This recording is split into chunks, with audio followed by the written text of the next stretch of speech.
And we're back with more exciting Incredible Hokes. I am Chris, I am Mark. coming to you from the Man Kitchen, brought to you officially by Pace Picani and Frito Lay. I'm sensing a theme. It is a theme. It's the kitchen theme. I would show more food. It's also brought to you by Tomato. Next week, Chop Jr. Okay, today's episode, or today, should be today. We just release these randomly, so this could be tonight, today. This could be the third one released in one day. I don't know. So here we are looking at March 2017. Hi. No, they won't be that late. I'll do them like this week. This is Christmas. First day of spring. I'm not Hi, as busy. folks. I'm not as busy right now. It's Christmas.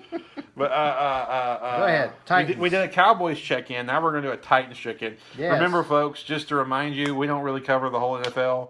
We're completely selfish and only cover two teams, the two teams we care about. Because after that, we could give two craps about what other teams do. Yeah, I need to change hats. I need to be wearing my Titans So hat now. Titans now are 8-6 as of this recording. Yeah. They beat Kansas City in an improbable comeback win with a cacophony of events that took place at the end. Can I use the word cacophony here? It's not really applicable, but we'll go with it. We'll go with it. Anyway. I like it. It's cacophony of it. Yeah. With Ryan It's really Suckup. a series of events, but I know what you mean. Well, Andy Reid called a timeout and gave Ryan Suckup 2 shots at a field goal, which was kind of awesome. So anyway, what are your thoughts on where we stand with the 8-6 Titans, tied for first in their division, and could possibly win it? I'm feeling more optimistic now about this season. I thought, we said earlier, this team starts playing 4 quarters. They have enough talent. They can really give teams fits.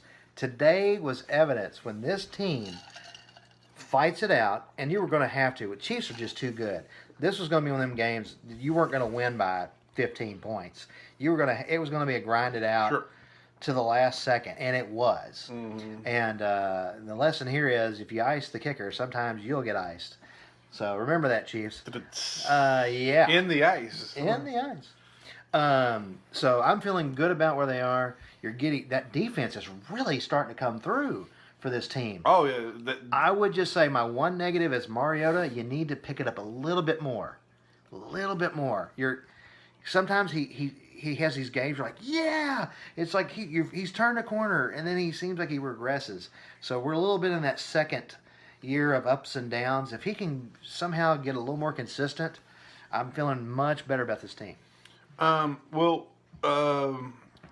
thing that I took from this game was this is a game that at the beginning of the year they lost. In other words, if you go back to the Minnesota game, we should have beat Minnesota. Remember, Minnesota starts off 6-0, and they look like the team to beat in the NFC. Yeah, they were the hot team.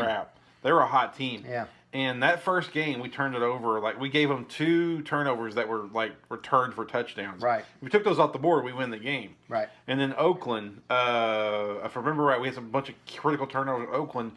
We had a shot at the end to win at the end, and we just couldn't pull it off. We shot ourselves in the foot. The San Diego game, if I remember right, was the same thing, where we had critical turnovers, and if we just had take those away, we're going to win it. Was it both Indy games? Maybe it was both Indy games. I know the first one was, you take away a couple key turnovers, we win the game. So our record could be vastly improved if they just not turned over the ball in some critical moments. Yeah. And they cleaned it up, and we went on a good run. Mm-hmm. And then this game happens. We went I don't know how many games without a turnover, like 5 games or 6 games, whatever it was, without a turnover. And so here we have a game where we did turn it over 3 times, but we're playing so much better. We're running the ball, and Mariota is he is turning a corner. We'll get to Mariota in a second, but the defense has stepped up so much that we could win this one. You know, if this team plays Minnesota, we probably win that game. If this team plays Oakland, we probably win that game.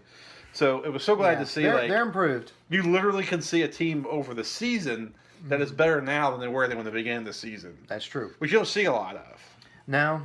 So that's what gives me a lot of confidence. And I know we're not going to win the Super Bowl this year. You know, we won't go deep in the playoffs, and I get all that. But if we were to win the division to go from worst to first like that, it'd be a hell of a move.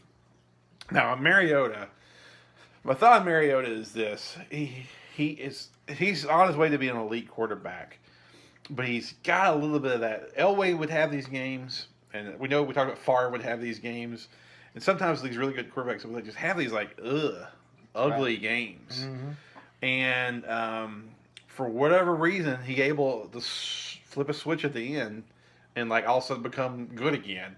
That's what the game to me felt like. It was like he was so mediocre and throughout the whole game, and then here at the end, he was able to lead 2 critical drives and just boom, boom, boom, boom, boom, like in Elway fashion. Just okay, it's all for real. It's for keeps now. Let me go ahead and finish the game off right, and he did. So I don't know what that is. I don't know why that is, but thank God he was able to do that. Well, bottom line is this team, whether you can say they're building something, I do think it's a season to build on. I think everybody, all Titans fans can agree that. This is a season to build on, no matter where we go. If we don't get to the playoffs, it's still, I think, we're in a good place. This team probably just needs 3 starters that they find 3 really good starters in the offseason. They're probably giving people fits for at least 3-4 years. Well, we need a corner. We need secondary help. We need receiver help. Yep. And of course, you always need help with the pass rush. But if we were to find us a gym corner or and receiver in either free agency or the draft, right, this would be a whole new team. But having said that, where we are now, that's about the future. Where we are now is we need to win 2 games and win the division. So my expectation now is there's no reason why they can't win these next 2 games. I think they're both at home against a very weak Jacksonville team and a completely beatable Houston team. Yes. So yes. I will be disappointed. I don't expect a big push in the playoffs, but I do expect to win these next 2 and win the division. Well, the biggest test they passed today. Yeah, you beat 2 top-tier AFC teams the last 2 weeks. You got Chiefs who, at least going into this Yeah. game today, was the 3rd-ranked team in the league. So Okay, can I have the last word on this one? Since this is more my team, I just have to vent one thing. here we go. Could the major networks recognize Tennessee exists, the Titans exists? Because other than the NFL Network, you can't get any kind of coverage or recaps of the game. You get bigger. Cleveland's over, and they get more time.